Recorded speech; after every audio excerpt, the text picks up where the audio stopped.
Hello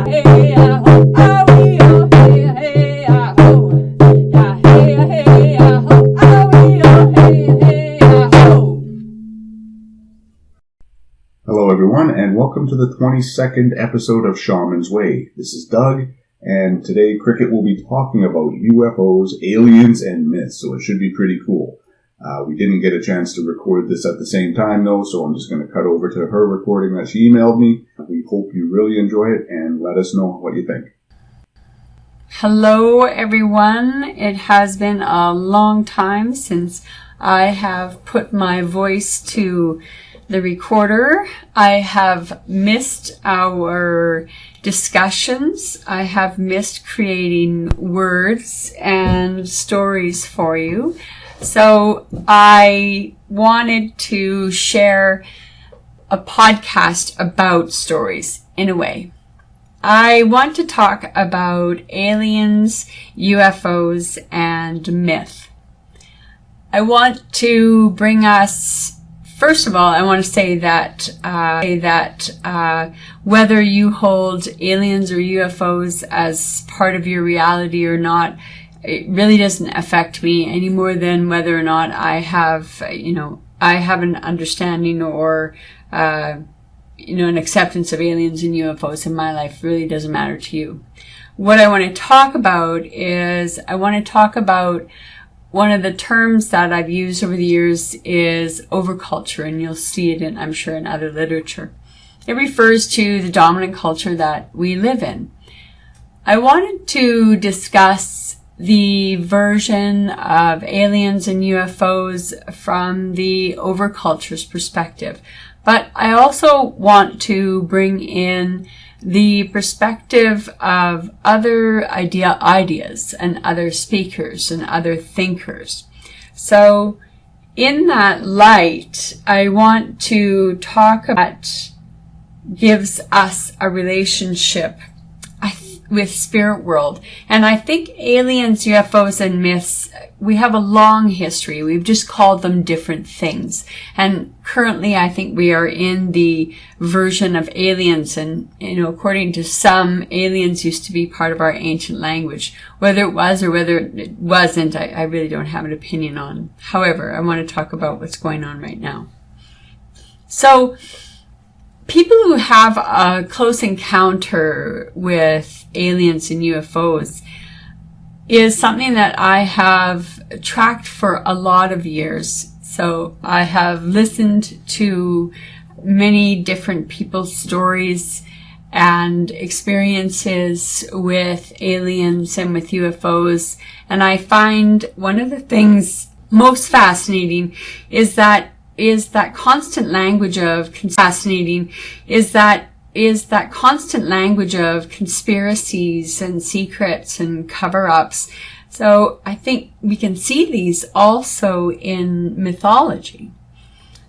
Aliens have long been described as something that is other.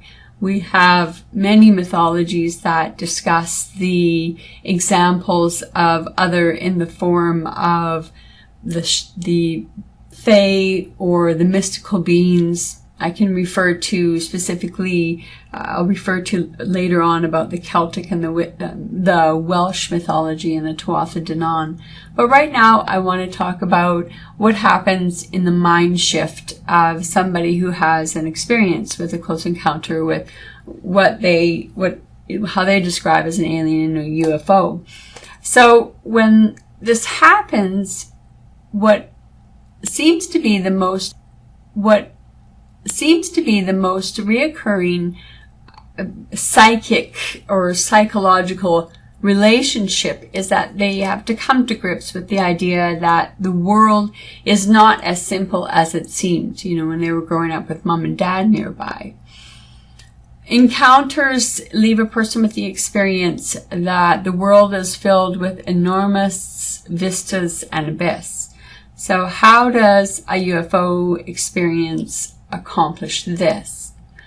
I don't know for certain, but I suspect that it has something to do with being let in on the secret or the cosmic joke of seeing too much.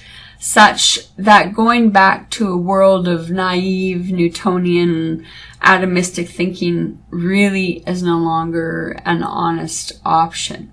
Everything that seems to be told to you about the world changes traditional gods and archetypes of the earth and move them into the sky.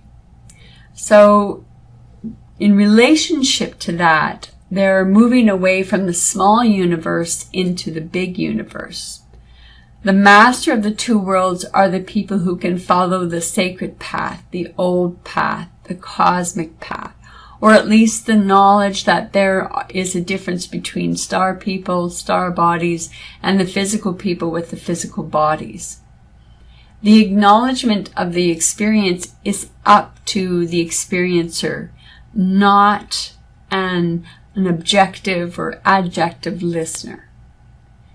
So I think that what happens is it becomes an expansion of a conscious reality to include the fact, because it's no longer an abstract idea for people who have memories of abductions. It's not an ideological or an abstract.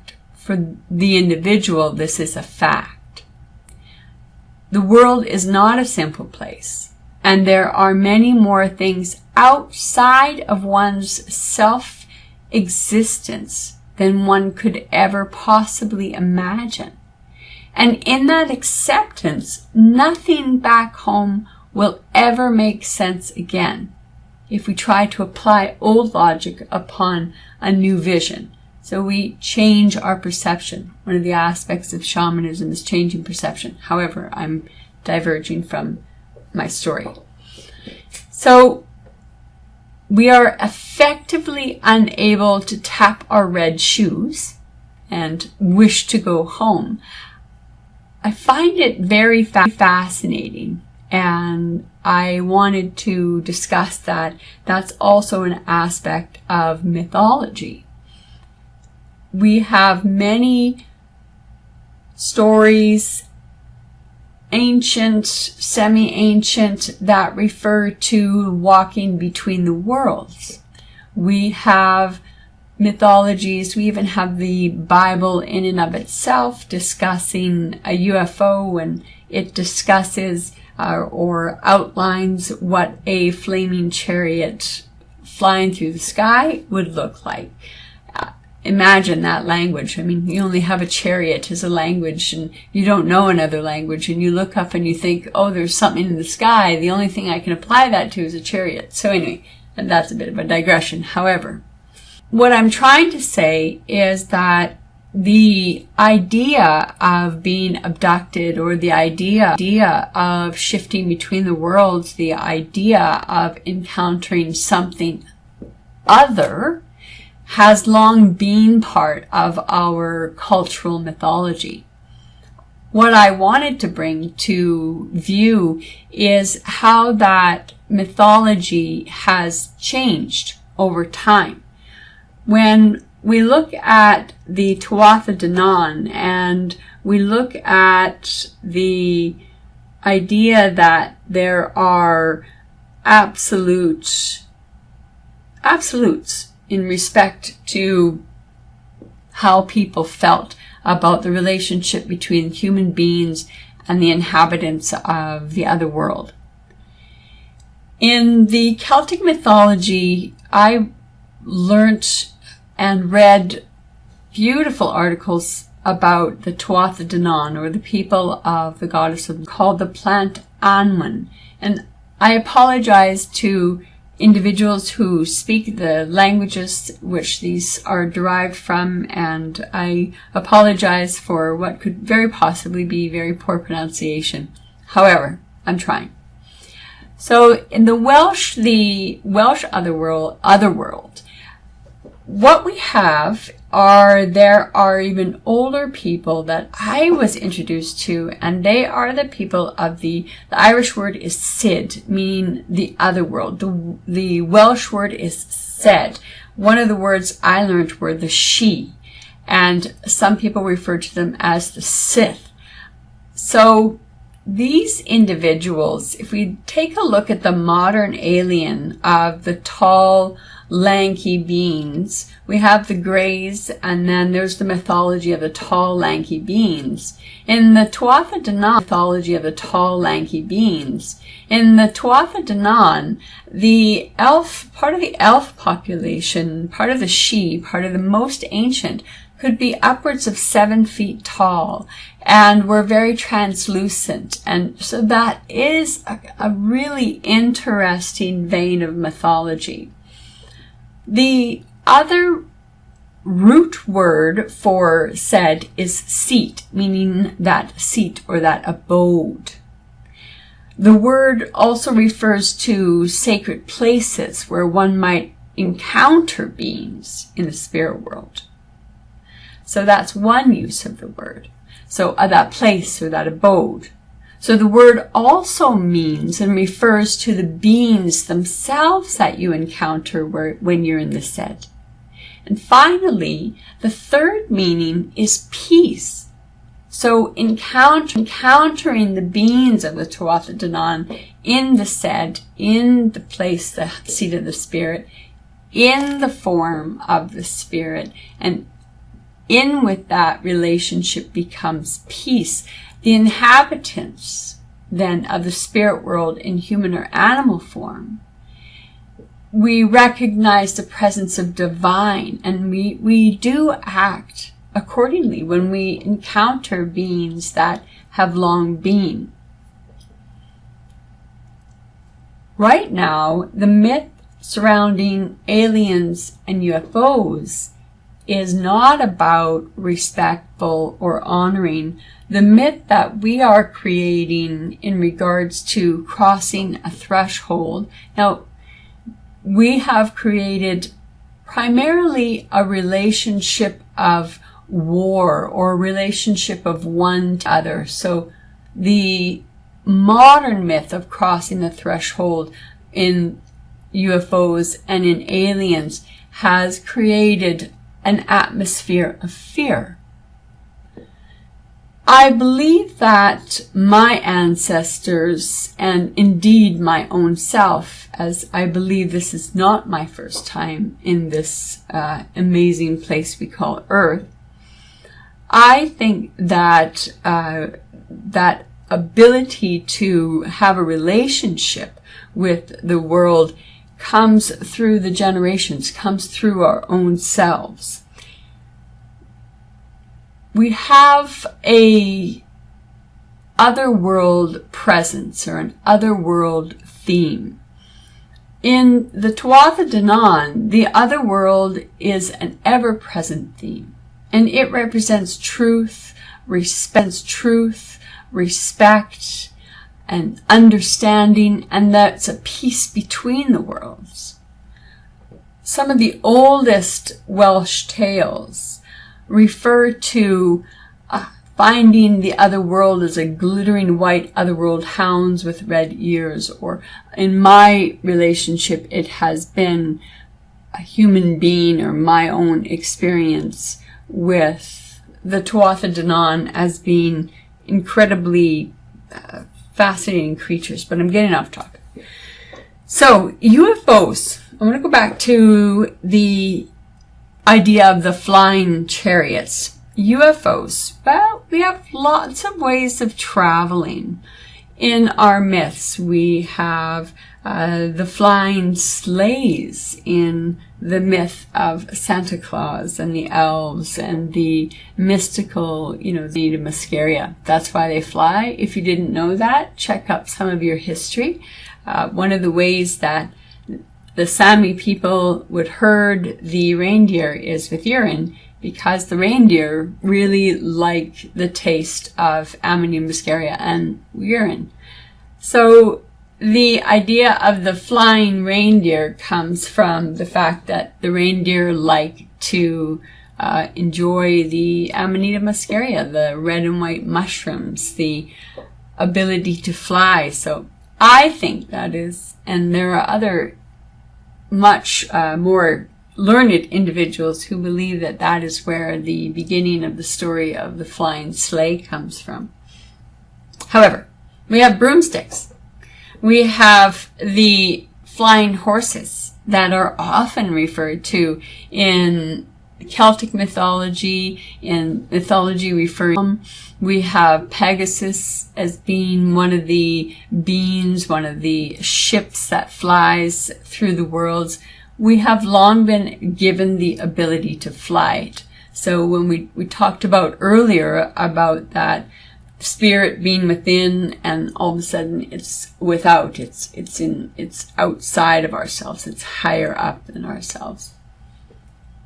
And we've been made to fear the higher up of ourselves. So we have a Christian mythology where if we don't please the higher up being, then the alternative is to spend time with the throne being, if you believe in the mythology of Christianity.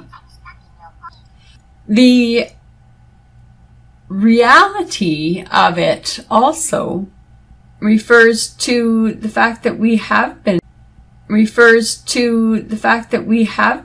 flying. We have been intersecting spirit worlds. We've been exploring alternate forms of travel since we realized that we could actually travel. As we progress, we have come up with more elaborate forms of travel. But when does it step out of becoming mythology to become a reality? And has that mythology always been based in reality? And was the form of travel and the form of relationship with spirit in time with where the mythology creator, the story creator moved with? We have things within our collective mythology that are astounding. Flying to the moon has broken our psyche in a whole other manner. And I don't mean broken as in a bad thing, but broken as in created new space for mythology, hence the Star Wars mythology, the Star Trek mythology. So you get where I'm going from that, I hope.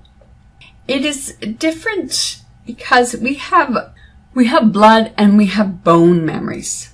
And the world has always been mysterious to us. So many things occur that not everyone will experience or understand. However, they are in myth to remind us that those with vision or experiences are not alone. Experiences crossing the veil with the Tuatha De Danann, experiences of being given the opportunity to fly Pegasus to the mountaintops, the ability to fly on the great eagle and envision all of the Creator's kingdoms or all of the Creator's places in land. We have always been given the mythology of flight. We have always been given the mythology of moving up out of ourselves and creating an experience with a vaster sense of self. And so I want to go back to the idea of when does it stop being a myth and when does it actually become a reality? Why is it not a reality for everybody, but it is a most definite reality for some? I don't have an answer for you. I really don't. I am not certain why it is important to have a division. However, but we have a division in life anyway. We seriously do. So with regard to that, the flaming chariots, the intersections between this world and that world, the creation of a relationship again with our blood and our bone memories, and that the world is mysterious and not everyone will experience what you experience and you won't experience what everyone else experiences. It does disturb me that our current mythology in reaching out and touching something that is beyond ourselves is surrounded with fear and with fight. That it disturbs me that is how we treat our future. That is how we treat our way of moving between the worlds. We have sent probes to Mars. We have pictures beyond Mars. We have recordings of the space. We have so many things that we never, as a group of tribes, a group mind, we never truly experienced the future thinking in such a structured manner as buildings or ships or technology, because our ancestors, your past lives, my past lives, our grandmothers, grandfathers lived in a time when they were in relationship with nature. And to be in relationship with nature allows us a different relationship to self and a different relationship to the world around them. We now have to relate to a world that is beyond us, However, our ancestors have left us myths where they have gone beyond us, beyond themselves. Any simple exploration of anthropology, archaeology will give you stories, myths. Go to your library, check out some myths. Go to your secondhand store and pick up stories and read about how we have shifted and changed our view of the world through our traditional stories, or the stories that are passed down. It concerns me that the overculture is stemming upon us a fear of the out there. It disturbs me that in order to have a relationship with my psyche, my out there, I have to do it in a manner which is offensive and defensive. I think that is part of what bothers me the most in regards to how we feel or think about the other, the out there, the different. I accept that there are UFOs. I accept people have been taken. I accept that my ancestors walked between the veils. I accept that 100-year sleep was 3 days in the fairy world. I do accept these things. I accept that my world is not what I know or what I see all of the time, but that it has boundaries that can shape and shift and move in such incredible different directions. I know that we have been sold the story of fear, and fear is very real, but I really encourage us to remember that there is a path, some way, somehow, to understand what is beyond us right now. Aliens, UFOs are perhaps our footprints for our ancestors, or the ancestors that we are. Our children's children can walk in these footprints that we've left in the spirit world to try to understand what out there meant, the same as we try to follow our traditional ancestors' footprints to understand what does nature mean, what is my relationship with nature, because many of us live within an urban culture, within a culture who cannot fathom a life without cell phones or computers or instant gratification communication. We are the myth builders, and we're going to build myths with what is around us. The pictures of Mars, the sounds of space, traveling through vortexes, not understanding where we're going to land up. Much like shamanic journeys, when we travel to the lower world and we don't know where we're going to land up. Or we travel to the upper world and we have no idea what we're going to encounter from the perspective of what planet do I land on, to what world beyond my own understanding am I going to travel into. Also to meeting beings that imagination could never have created. I think that the ever expanding consciousness that we strive towards is really important. It's very important to leave footsteps to navigate the new worlds. Our world is shifting and changing so quickly we cannot truly keep up. There is a lot to fear in the world, but there's a lot of fear in the world. I encourage us to not buy into the theory that the alien world, the UFO world, the other world is something to fear. I encourage you to walk in the ancestors of the Tuatha De Danann, walk within the Sami ancestors, whoever your ancestors are, and find that seat, that abode of spirit. Find that word that is the same for spirit and being. Find that word with a third meaning of peace, and find that communication and connection with that you don't quite understand is a relationship that can have peace. I think as we move through this world of ever-changing ideologies, and we encourage ourselves to remain enchanted with the after effect, it is incumbent upon us to remember where we've come from and why we journey and why we challenge and why we change. We are still bridge builders.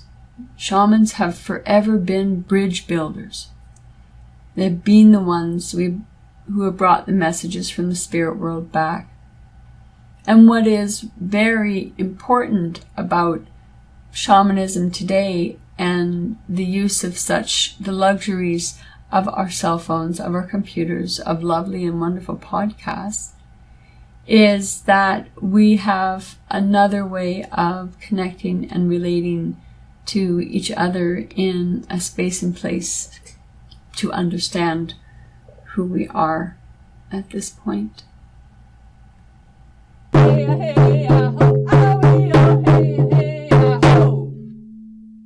Hopefully everybody enjoyed this week's podcast, and if you did, we would kindly ask that you head over to iTunes or whichever podcast system you are listening to this to and give us a rating and leave a comment. It really does help us out in reaching more listeners and other people who might enjoy this